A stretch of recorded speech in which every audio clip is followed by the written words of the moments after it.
नमस्कार. मी राजेंद्र शहापूरकर आणि आपण पाहतात बुलंद निर्भीड आवाज जनतेचा. महाराष्ट्र विधान परिषदेच्या 9 जागांसाठी केंद्रीय निवडणूक आयोगाने निवडणुकीची घोषणा केल्यानंतर राज्यात राजकीय घडामोडींनी कमालीचा वेग घेतला आहे. या निवडणुकीच्या निमित्तानं सर्वच पक्षातील इच्छुक मंडळींनी उमेदवारी मिळवण्यासाठी कंबर कसली आहे. म्हणजे भारतीय जनता पक्ष, राष्ट्रवादी काँग्रेस आणि शिवसेना उबाठा यामधील सगळ्यात प्रमुख नेत्यांचा यात समावेश आहे. या निवडणुकीचे गणित पाहता एका उमेदवाराला विजयासाठी 28 मतांचा कोटा पूर्ण करणे आवश्यक आहे. सध्या भाजपकडे 131 आमदार आहेत. एकनाथ शिंदे यांच्या शिवसेनेकडे 57 आमदार आहेत. तर दिवंगत नेते अजितदादा पवार यांच्या राष्ट्रवादी काँग्रेसकडे 40 आमदार आहेत. या संख्याबळानुसार महायुतीचे 8 उमेदवार सहज निवडून येऊ शकतात. तो काही वादच नाही. महाविकास आघाडीकडे हे जर एकजूट दाखवली त्यांनी तर एक त्यांचा उमेदवार निवडून येऊ शकतो. ते सुद्धा फूट वगैरे पडली नाही तर एक उमेदवार त्यांचा निश्चितपणे विधान परिषदेवर जाऊ शकतो. हे एकंदर अशी परिस्थिती आहे. पहा, म्हणजे महाविकास आघाडीच्या या एका जागेसाठी काँग्रेस आणि उबाठा यांच्यामध्ये चुरस लागलेली आहे. काँग्रेसचे प्रदेशाध्यक्ष सपकाळ हे नेहमीप्रमाणे पुढे जोरदार आघाडी त्यांनी उघडली आहे. महाविकास आघाडीला मिळणारी एकमेव जागा काँग्रेसलाच मिळाली पाहिजे असा त्यांचा दावा आहे. आणि त्यासाठी त्यांनी परवा थेट दिल्लीत गाठली होती. आता दिल्लीत या संसदेचे जे अधिवेशन सुरू होतं त्यामुळे त्यांना दिल्लीत वरिष्ठ नेत्यांची किती भेट मिळू शकली असेल ती भाग अलहिदा, पण ते दिल्लीला गेले होते निश्चित.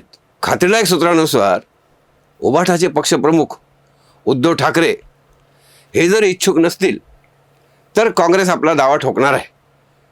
तर दुसरीकडे माजी मुख्यमंत्री उद्धव ठाकरे यांनी निवडणूक लढविण्याचा निर्णय घेतल्यास शिवसेनेच्या म्हणजे यांनी जर निवडणूक लढवायचं नाही असं ठरवलं तर शिवसेनेच्या उपनेत्या सुषमाताई अंधारे यांच्या नावाची जोरदार चर्चा आहे. म्हणजे काँग्रेसकडून माजी आमदार मोहन जोशी यांनी पुन्हा एकदा उमेदवारीसाठी प्रयत्न सुरू केले आहेत. महायुतीमध्येही इच्छुकांची मोठीच रांग आहे आणि ती असतेच. विधान परिषदेच्या उपसभापती डॉक्टर नीलम गोऱ्हे यांना शिवसेनेकडून पुन्हा एकदा संधी मिळण्याची दाट शक्यता आहे. नुकत्याच झालेल्या राजकीय उलथापालथीत त्यांनी फार महत्त्वाची भूमिका बजावली होती. भाजपकडून प्रदेश सरचिटणीस राजेश पांडे तसेच निवृत्त होणारे आमच्या छत्रपती संभाजीनगरचे संजय केनेकर आणि कळमनुरीच्या श्रीमती सातव या 3 तर प्रबळ दावेदार मानले जातात. राज्यसभा नाही तर निदान विधान परिषद तरी मिळावी म्हणून चतुर कराड मुख्यमंत्री देवेंद्र फडणवीस यांच्या मागेपुढे करीत असल्याचे हे चित्र नजरेत भरत आहे. दिवंगत नेते अजितदादा यांच्या राष्ट्रवादी काँग्रेसला या निवडणुकीत हक्काची एक जागा मिळणार आहे. या जागेसाठी माजी खासदार बिल्डर्स संजय काकडे यांचे सुपुत्र आणि पार्थ पवार यांचे जिगरी दोस्त विक्रम काकडे, शहराध्यक्ष म्हणजे पुण्याचे शहराध्यक्ष सुनील टिंगरे तसेच पवार कुटुंबाचे म्हणजे अतिशय जवळचे मानले जाणारे भोरचे नेते रणजित शिवतारे यांच्या जोरदार हालचाली सुरू झालेल्या पाहायला मिळतात. आगामी निवडणुकीच्या पार्श्वभूमीवर सर्वच पक्षासाठी ही निवडणूक अत्यंत महत्त्वाची ठरणार आहे. उमेदवारी मिळवण्यावरून पक्षात सुरू असलेली ही चढाओढ पाहता पक्षश्रेष्ठी नक्की कोणाच्या पारड्यात वजन टाकतात हे पाहणे अत्यंत रंजक ठरणार आहे. दरम्यान हे आपल्या विधान परिषदेची जागा आपले पिताश्री उद्धव ठाकरे यांनीच लढवावी या मतावर युवा नेते आदित्य ठाकरे ठाम आहेत.